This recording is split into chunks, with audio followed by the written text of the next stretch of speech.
Hello students, welcome to एकी bio world.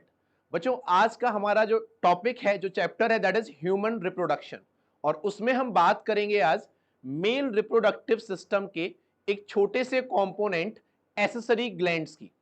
जब भी हम बात करते हैं मेल रिप्रोडक्टिव सिस्टम की एसेसरी ग्लैंड्स को लेकर, तो वहां पर जो तीन मेजर नेम्स आते हैं, that is seminal vesicle, the second is prostate gland, and the third is called Cowper's gland और bulbourethral gland। सबसे पहले हम बात करते हैं इन ग्लैंड्स की लोकेशन की। When we talk about seminal vesicle, जब टेस्टिस से जो डक्ट निकल कर आती है, दैट इज वास्ट डिफरेंस, वो वास्ट डिफरेंस जैसे ही यूरिनरी ब्लैडर को क्रॉस करती है, उस डक्ट में ओपन होती है हमारी glands, that is seminal vesicle. Then after the second gland is prostate gland. जैसे ही वास्ट डिफरेंस में सेमाइनल वेसिकल अटैच होती है, उस डक्ट का नाम हो जाता है इजैकुलेटरी डक्ट, और उस डक्ट के सराउंडिंग में प्रेजेंट होती है प्रोस्टेट ग्लैंड। कौन सी ग्लैंड? Prostate gland. और जब वो डक्ट आगे की तरफ मूव करती है टुवर्ड्स पेनाइल रीजन, वहां पर छोटे छोटे दो बल्ब लाइक स्ट्रक्चर्स होते हैं, जिनको हम नाम देते हैं bulbourethral glands, या it's called Cowper's glands. So guys, it's a location of all the three glands: seminal vesicle, prostate glands and bulbourethral gland. अब हम बात करते हैं इन तीनों ग्लैंड्स के कुछ कुछ डिफरेंसेस की। अगर हम बात करें seminal vesicle, prostate gland and Cowper's gland की, इन तीनों में से जो प्रोस्टेट ग्लैंड होता है, that is a unpaired gland, single होती है। जैसा कि आप डायग्राम में देख रहे हैं, यहां पर ये जो स्ट्रक्चर है, that is representing a single prostate gland, जबकि काउपर्स ग्लैंड या सेमाइनल वेसिकल्स दोनों पेयर में प्रेजेंट होती है। यहां पर दोनों साइड सेमाइनल वेसिकल भी है और काउपर्स ग्लैंड भी है। So Cowper's gland, seminal vesicles are paired structures, while prostate gland is a unpaired structure। अब इन ग्लैंड्स के फंक्शंस क्या होते हैं? अगर हम बात करें मेल ह्यूमन बीइंग की, तो मेल ह्यूमन बीइंग में फॉर्मेशन होता है स्पर्म्स का।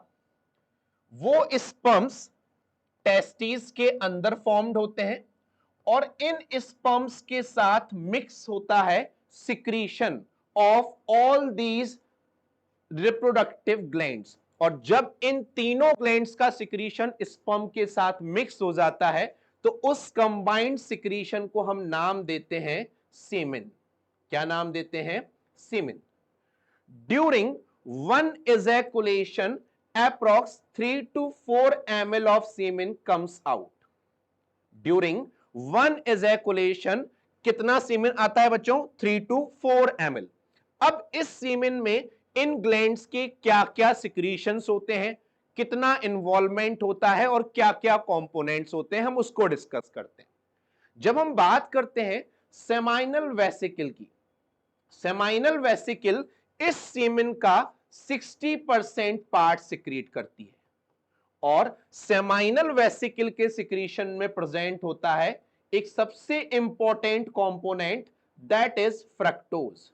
फ्रक्टोज एक शुगर मॉलिक्यूल है जो इन स्पर्म्स को एनर्जी प्रोवाइड करता है। क्या प्रोवाइड करता है? एनर्जी प्रोवाइड करता है।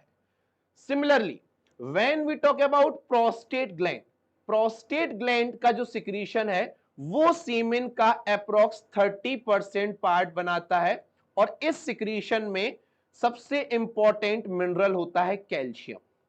जब स्पर्म्स फीमेल जेनाइटल ट्रैक्ट में एंटर करते हैं, तो वहां पर स्पर्म और ओवा के फ्यूजन के टाइम पर हमें नीड होती है कैल्शियम आयंस की।